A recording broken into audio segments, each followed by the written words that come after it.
السلام علیکم ورحمۃ اللہ. اذان دے دیں. اللہ اکبر اللہ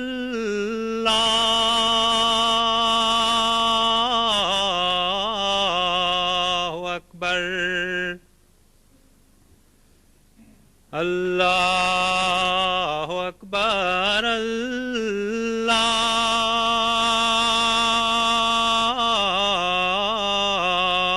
اکبر. اشہد ان لا الہ الا اللہ. اشہد ان لا الہ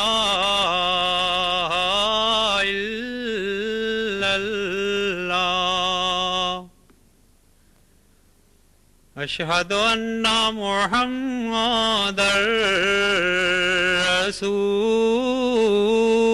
اللہ.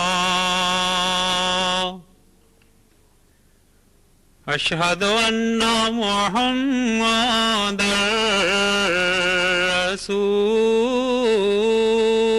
اللہ.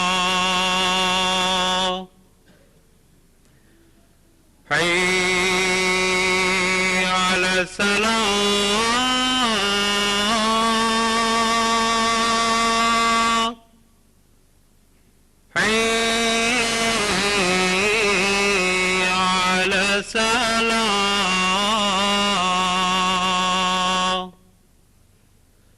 حي على الفلاح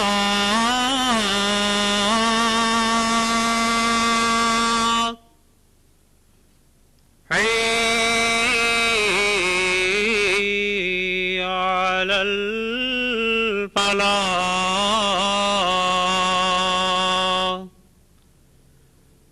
اللہ اکبر اللہ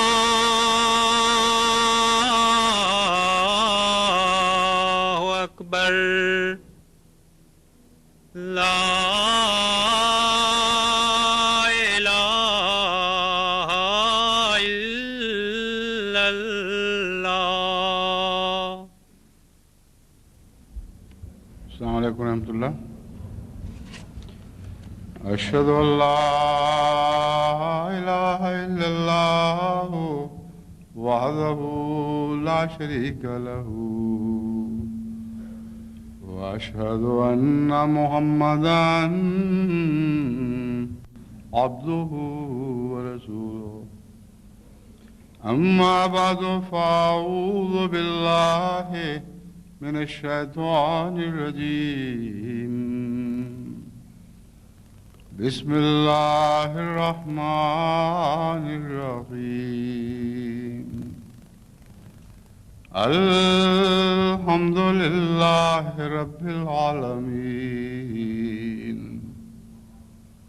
الرحمن الرحیم مالک یوم الدین.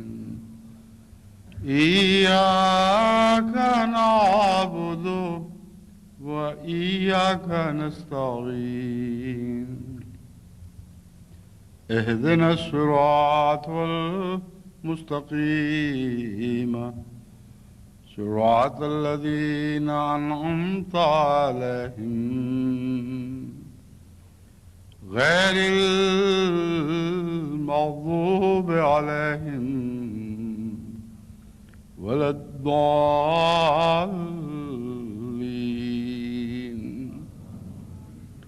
الذين آمنوا وتطمئن قلوبهم بذكر الله. الذين آمنوا وتطمئن قلوبهم بذكر الله ألا بذكر الله تطمئن القلوب. الذين آمنوا وعملوا الصالحات طوبى لهم وحسن مآب. آج کا یہ خطبہ میں ہیمبرگ سے دے رہا ہوں اور یہاں سے براہ راست نشر کیا جا رہا ہے، یعنی ٹیلی ویژن انٹرنیشنل احمدیہ ٹیلی ویژن کے ذریعے تمام دنیا میں یہاں سے براہ راست نشر کیا جا رہا ہے۔ کیونکہ جس کمپنی سے انہوں نے بات کی تھی اس کی وین میں کچھ خرابی ہو گئی تھی، اس لیے بجائے وقت پر شروع ہونے کے تقریباً 15 منٹ بعد میں یہ خطبہ شروع ہو رہا ہے۔ جماعت احمدیہ جرمنی کو اللہ تعالیٰ اپنے فضل کے ساتھ بڑی تیزی کے ساتھ مختلف پہلوؤں سے ترقی کی توفیق عطا فرما رہا ہے، اور دن بدن ان کے کام بڑھتے جا رہے ہیں اور کام کرنے والے ہاتھ بھی اللہ کے فضل سے بڑھ رہے ہیں۔ یعنی بہت سے ایسے نوجوان یا بڑے چھوٹے جو پہلے باقاعدہ جماعت کے کاموں میں حصہ نہیں لیا کرتے تھے، اب ایک غیر معمولی قوت کے ساتھ جماعت کی طرف کھنچے چلے آ رہے ہیں، اور کام کرنے والوں کی تعداد دن بدن رات دن بڑھ رہی ہے۔ لیکن ابھی تربیت کی بہت ضرورت ہے، اور ابھی انفرادی طور پر ہر شخص کے تقویٰ کے معیار بڑھانے کی بہت ضرورت ہے، کیونکہ کام کرنے والے بہرحال خلوص سے آتے ہیں، دنیا کی لذتیں چھوڑ کر، دنیا کی دلچسپیوں سے منہ موڑ کر جب وہ دین کے لیے اپنے آپ کو پیش کر دیتے ہیں تو یہی ایک بہت بڑی بات ہے جو ان کے تقویٰ یا نہاں تقویٰ کو ظاہر کرتی ہے۔ تقویٰ بھی نہاں ہوتا ہے اور ظاہر ہوا کرتا ہے۔ نہاں تقویٰ وہ بیج ہے تقویٰ کا، جس کے نتیجے میں انسان دنیا سے منہ موڑتے ہوئے اللہ کے کاموں کی طرف توجہ شروع کرتا ہے۔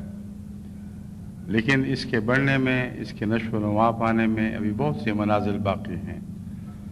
اس پہلو سے میں نے یہ دعا کی اور آپ کو بھی اس دعا میں شامل کرنا چاہتا ہوں کہ اللہ تعالیٰ جماعت جرمنی کے تمام کارندوں کو پہلے سے بڑھ کر تقویٰ عطا فرمائے، اور ان کا تقویٰ ان کے اعمال میں ظاہر و باہر ہو، اور بہت سی ایسی خرابیاں اور کمزوریاں جو انفرادی طور پر جماعتوں میں پائی جاتی ہیں یا اجتماعی طور پر جماعتوں میں پائی جاتی ہیں، اللہ تعالیٰ اپنے فضل سے ان کو دور فرما دے۔ بس کفر عنا سیئاتنا کی دعا ہمیشہ جاری رہنی چاہیے کہ اے ہمارے رب، ہماری برائیوں کو ہم سے دور فرماتا چلا جا اور فرماتا رہ۔ کل جو پروگرام ہوئے ان سے یہ بھی اندازہ ہوا کہ بڑھتے ہوئے کاموں کے نتیجے میں غیروں کا رجحان بڑی تیزی سے جماعت کی طرف ہو رہا ہے، اور کام بعض دفعہ اتنے پھیلے ہوئے دکھائی دیتے ہیں کہ معلوم ہوتا ہے وہ سنبھالے نہیں جا رہا ہے۔ مثلاً کل جماعت کو توقع تھی کہ 100-150 افراد آئیں گے، کچھ یعنی زیادہ سے زیادہ ان کا یہ خیال تھا، کچھ فرانسیسی بولنے والے، کچھ ترکی بولنے والے اور کچھ عربی بولنے والے۔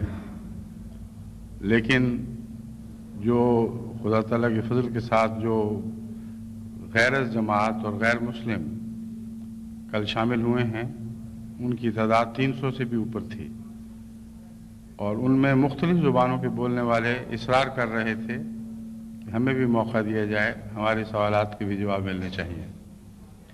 نتیجہ یہ نکلا کہ تقریباً 2.25 گھنٹے کی مجلس کے باوجود سب ہی پیاسے معلوم ہو رہے تھے اور چاہتے تھے کہ انہیں کچھ اور موقع ملنا چاہیے۔ بس میں نے سوچا کہ دراصل اب یہاں کے لیے صرف ایک ایسی مجلس کافی نہیں جس میں 4-5 زبانوں والے شامل ہوں، بلکہ یہاں بھی اور جرمنی کے دوسرے حصوں میں بھی اب زبانوں کے اعتبار سے الگ الگ مجلسیں بنانی پڑیں گی، جیسا کہ ہم نے پہلے بھی یہ فیصلہ کیا ہے کہ بوسنین بولنے والوں کی الگ مجلس لگا کرے اور البینین بولنے والوں کی الگ مجلس لگا کرے۔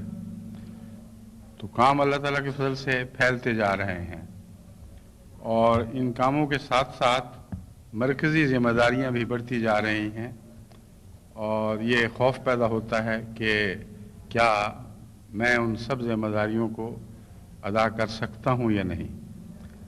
مگر اس کے ساتھ ہی اللہ تعالیٰ نے ہمیں جو ٹیلی ویژن انٹرنیشنل احمدیہ مسلم ٹیلی ویژن عطا فرمایا ہے، اس کے ذریعے بہت سے بوجھ ہلکے ہو جاتے ہیں۔ چنانچہ کل ہی میں نے یہاں کے ایسے احباب کو جو مدعو تھے مگر سوال نہ کر سکے، ان سے درخواست کی اور اکثر کے چہروں پر اس کے نتیجے میں چمک دیکھی کہ آپ اپنے تمام سوالات لکھ کر MTA مسلم ٹیلی ویژن احمدیہ کو لندن بھجوا دیں، اور ہم انشاءاللہ ان سب کے جوابات آپ کو دیں گے اور آپ ہی کی زبانوں میں ان جوابات کو نشر کیا جائے گا۔ لیکن علاوہ ازیں مقامی طور پر ہمیں بہت سے جواب دینے والوں کی ضرورت ہے، اور یہ ممکن نہیں رہا کہ ہمیشہ جرمنی میں جہاں بھی میں جاؤں وہیں الگ الگ مجلسیں لگیں۔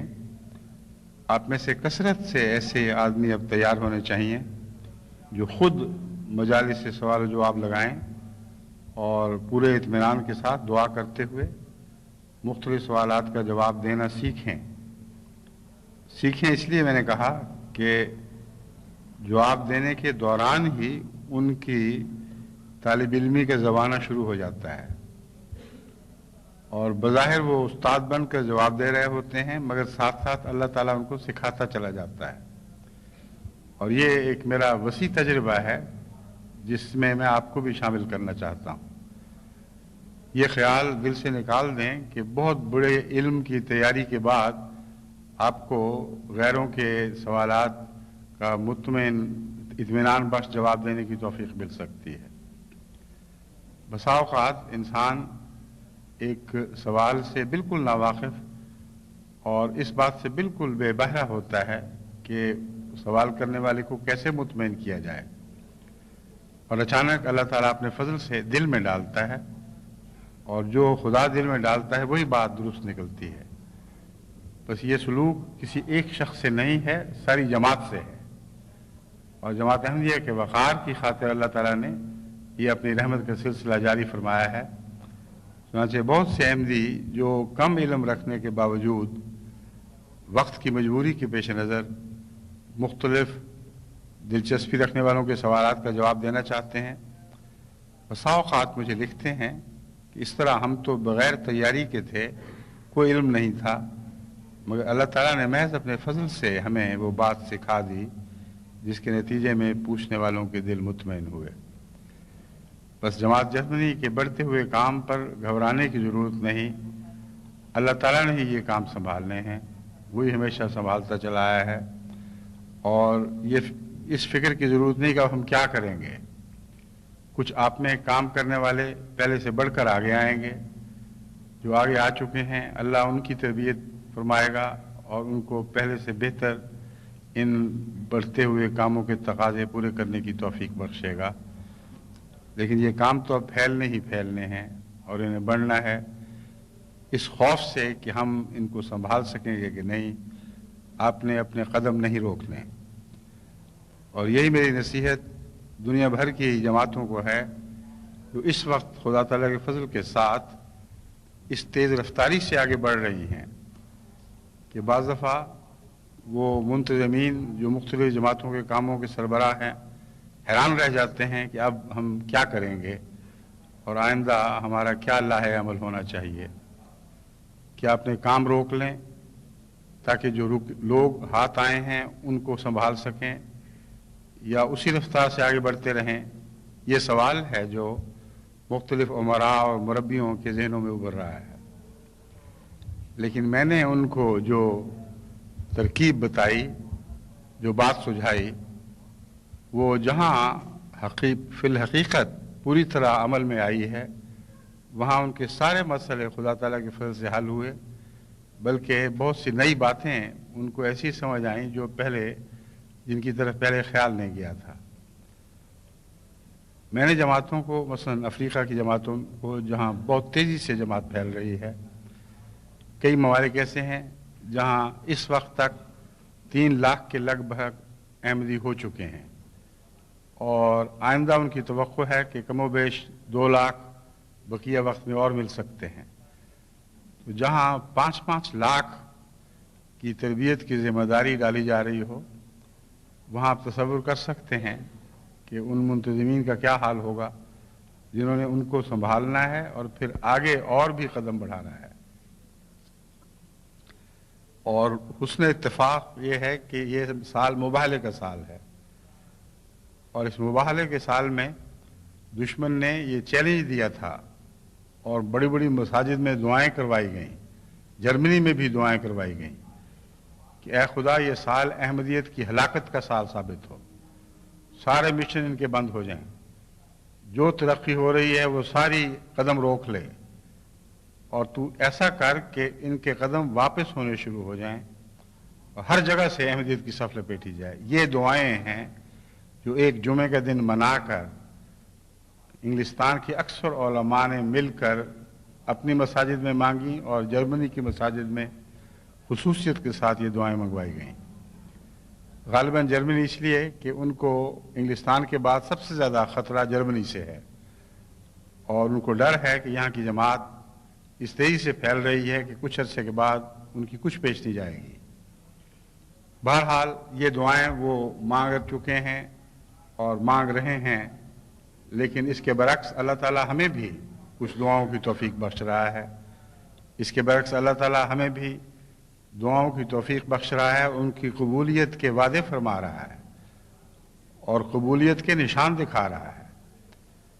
بس وہ تعداد جو گزشتہ سال 16 لاکھ کے قریب تھی سارے سال میں، اور اکثر حصہ اس کا سال کے آخر پر ہوا کرتا ہے، آخری چند مہینے میں، یہ آج تک تقریباً اتنی تعداد پہنچ چکی ہے، اور خدا تعالیٰ کے فضل سے آئندہ جو امیدیں ہیں ان سے معلوم ہوتا ہے کہ ہرگز بعید نہیں کہ اللہ تعالیٰ گزشتہ 16 لاکھ کو اس دفعہ دگنا کر دے۔ تو سوال یہ اٹھتا رہا ہے کہ ہم ان کو کیسے سنبھالیں گے۔ جو جواب میں نے ان کو سکھایا اور آپ کو بھی سکھایا، کئی دفعہ جماعت جرمنی کو ہدایت کی، اب پھر میں اس کو دہرا رہا ہوں کیونکہ سب دنیا میں جماعتوں کو اس کی ضرورت ہے۔ وہ یہ ہے کہ میں نے ان جماعتوں سے ہدایت کی کہ اب آپ نے تربیت کے لیے الگ انتظار نہیں کرنا، 2 قسم کی ٹیمیں بنائیں، ایک تبلیغی ٹیم جو تیزی کے ساتھ آگے بڑھنا شروع ہو، اور دوسری تربیت کی ٹیم جو لوگ احمدیت میں داخل ہوں ان کو سنبھالنے پر مقرر ہوں، اور ان کو کام اس طرح کرنا ہوگا کہ فوری طور پر ان علاقوں میں جہاں جماعت پھیلی ہے اچھی سعید فطرت روحوں کی تلاش کریں اور وہاں تربیتی کلاسز لگائیں، اور ان کی تربیت کی کلاسوں میں احمدیت کے بنیادی عقائد بھی داخل ہوں، اور آئندہ تبلیغ کیسے کرنی ہے یہ بھی تربیت کلاس کا حصہ ہو، اور نیک دل نیک فطرت لوگ جو آگے بڑھنے کی طاقت رکھتے ہیں یا ہمت رکھتے ہیں ان کو شامل کریں، اور ان میں ائمہ مساجد کو بھی داخل کریں، ان میں نوجوانوں کو جن میں جذبہ ہے ان کو بھی شامل کریں، اور ان کی کلاس کا امتحان یہ ہوگا کہ جب وہ کلاس ختم ہو تو اپنے علاقے میں مزید تبلیغ کے لیے پھیل جائیں، اور پہلے تو جو احمدی ہوئے ہیں ان کو خود اپنی زبان میں تبلیغ کریں اور سمجھائیں کہ احمدیت کیا ہے۔ یہ اس لیے ضروری ہے کہ عمومی احمدیت کی سچائی کس طرح جلوہ دکھانے لگی ہے۔ بڑی تعداد میں لوگ ایسے بھی ہیں جن کو تفصیل سے علم نہیں، یہاں تک کہ اس نئے تربیتی نظام کے تابع مجھے یہ معلوم کر کے حیرت ہوئی کہ بہت سے ائمہ مساجد جو احمدی ہوئے تھے، احمدی ہونے کے باوجود ان کو احمدیت کا پورا پتہ نہیں تھا۔ ایک عام جلوہ سا ہے جو پھیل رہا ہے، جیسے دن چڑھ جائے تو مختلف کونوں کتھروں میں مختلف جگہوں پہ جہاں سائے پڑے ہیں وہاں بھی روشنی اثر دکھانے لگتی ہے۔ تو ان علاقوں میں احمدیت کا سورج اس تیزی سے طلوع کر رہا ہے کہ اب دیوار کے پیچھے اندھیرے بھی اندھیرے نہیں رہے، وہاں بھی روشنی کچھ نہ کچھ نفوذ کر گئی ہے۔ بس اس وجہ سے پوری طرح احمدی عقائد، احمدی طرز عمل کا علم نہ ہونے کے باوجود یہ لوگ اللہ تعالیٰ کے فضل کے ساتھ احمدیت میں داخل ہونے کا ایک رجحان رکھتے ہیں۔